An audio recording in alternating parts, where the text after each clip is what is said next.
ఆశలన్నీ నీవు మాత్రమే ఎరిగితివి.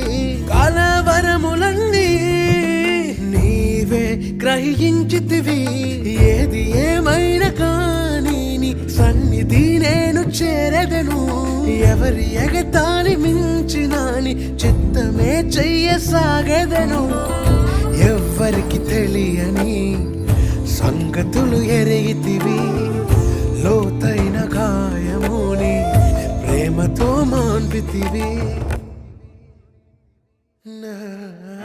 నే తెరుచు తలుపులు అన్నీ తరచుగా మూసితివి. కోపించి పగనుంచిన యేసు నిలిచితివి. నే తలచు మార్గములన్నీ తరచుగా మూసితివి. కన్నీళ్లతో దుఃఖించిన కౌగిలిలో దాచితివి.